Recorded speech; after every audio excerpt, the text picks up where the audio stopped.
What's going on, everybody? Welcome back to the channel. Welcome back to another YouTube video. So unfortunately for me, but fortunately for you guys, this GPU riser is bad. Now, it is not any bad components. It is some faulty solder job. So I'm just going to show you guys for anybody who doesn't know what solder is or just doesn't have that much experience, how you can actually go about fixing one of these GPU risers. Now, in my case, I bought these from, I believe, eBay or Amazon. I will not link them in the description because I don't want you guys to buy them. But basically, if you see something like this, just a buyer beware. I'm just going to put that out there. Here's the model numbers if you guys want to look this up for yourself. But I bought, I believe, 3 or 4 of these, maybe even 6. I'm not sure how many I actually bought. Most of them are good. Now, when I first started, I ended up having one that was faulty, so I kept pushing it along until it got to the point where this was going to be for my last GPU. I only had one riser left. It was this riser, and I couldn't figure out what was going on, as you guys saw in the previous video. So I decided to take a look at it, compare it to the other riser, which was the same model and whatnot, and I noticed that this chip was different, but that wasn't the problem. The problem is actually right here. As you can see, this connection is non-existent. Either it broke off during factory or it broke off with my usage. Now, I don't believe it actually broke off with my usage because this wasn't working since the moment that I got it. I checked all the bags. There was no small pin like this in any of the bags. So either this was broken off during manufacturing or they just didn't have good quality control. And my judgment is I don't think they had good quality control, because if I look closely on this USB port, I don't know if you guys can see it. You definitely can. There are a couple joints on here that are just not connected to the actual board. So what I'm going to be doing, I'm going to be taking this pad off the bottom. I'm going to be checking everything. I'm going to be reflowing the joints on here. And then I'm also just going to try and create a little bridge if I can here. I'm pretty good at creating bridges because I've done them so many times on accident. So actually looks like there was a little solder ball just chilling right there. So let's get to work. Let's take this thing apart. I'm going to start by taking off this foam just because it is going to show me more stuff underneath. Now, this might end up causing more harm than good, but I just want to make sure everything is good underneath here. It actually seems like this adhesive is pretty strong. So I don't really want to rip this. All right, let's just leave this on because I'm just going to trust that it's good underneath here because I don't have this replacement foam anywhere. The first thing I want to do, I guess, would be to work on this because this is kind of important. I don't know if this was the problem. I really don't think it was. What I'm going to do is just reflow all the connections. It's super easy to do. Also, if you guys have one of these, they're called helping hands. Super awesome. It has a magnifying glass, so you can do some small soldering and stuff. But since this is just a easy reflow, it shouldn't be that big of a deal. I got my rosin solder core. This stuff is awesome. I've had this same reel since I was like 14. And sorry for the loud noises, but now I'm gonna put some solder on here and just touch this up. And I don't care if it is touching pins right now. I'm just trying to add more solder to these pins because a lot of these pins aren't even connected. So let's get that one.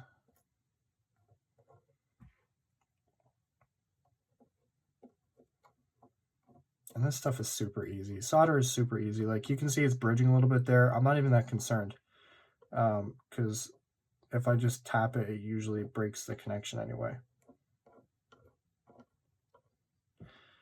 And go here. Now this might be a little bit too hot. I'm at 300. Let's turn it down here. I can just see it's kind of burning the board a little bit. Now I have to figure out how to get this one off. This is where it kind of gets a little bit tricky, but like I said, it's not too difficult.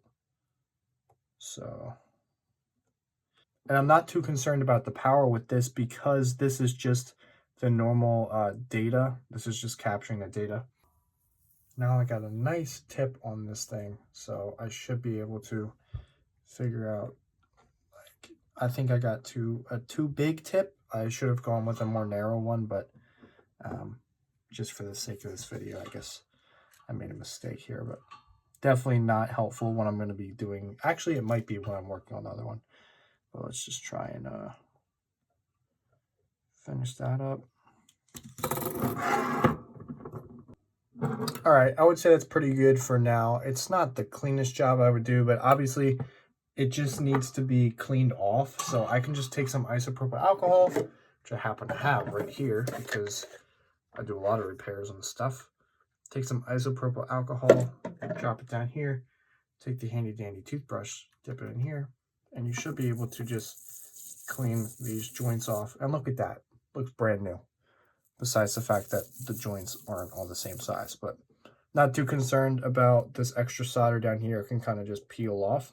That's done. I can call that quits. So I might end up doing this off camera like another day with all my other ones, because I did notice, and if you guys did watch the video, it seemed like a lot of the other ones were similar in this, that they had some shoddy joints. So I might do that another day, but now we're going to focus on this one.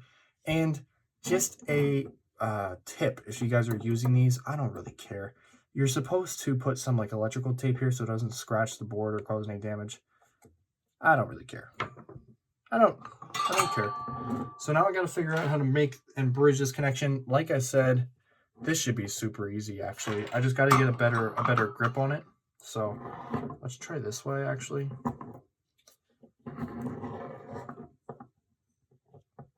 Put it here and here. All right, cool. Now we got a solid connection on this board. I got a solid gold, or not gold, I got a solid silver lining on this solder tip, so it shouldn't be too difficult here.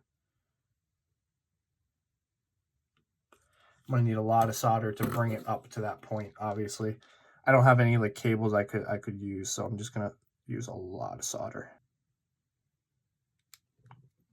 And just like that, I'm completed. So now I can prime my solder tip again, just so that it's shiny on both sides. That's when you know you got a good starting point and ending point. Turn this bad boy off. Now the last thing to do would be to test this, obviously, but I do not have a graphics card with me that I can test because everything is at my facility. So you guys can see clearly, I mean, it's not a Grammy performance solder job, but that is a bridge connection. That is much better than what it was. And on top of that, now I have the bridge connection, or not the bridge connection, but I have all of these solder joints fixed. That one actually doesn't look, I feel like I need more solder there. All right, this is complete. I can put all of this stuff away. Now the last thing to do, obviously, I just fixed that solder joint, is to clean off the connections that I just made with some isopropyl alcohol.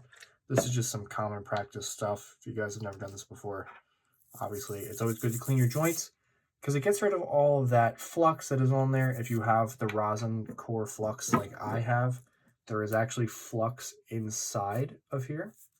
So you can't see because it's obviously been not welded, but soldered over the tip, but there is actually a flux. It's kind of like a paste versus the actual flux liquid. So it's a little bit different stuff.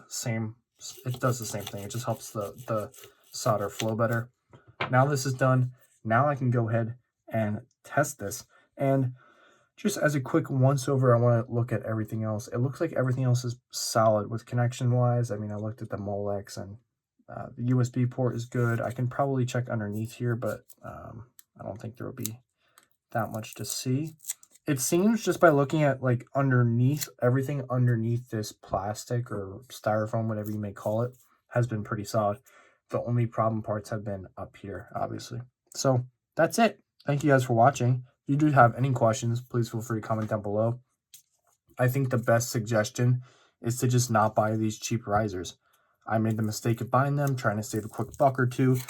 And you can see even here, I mean, the solder joints, they're filled in, but it's kind of like they're trying to cut costs as much as they can with these solder joints. There's barely any solder on that stuff.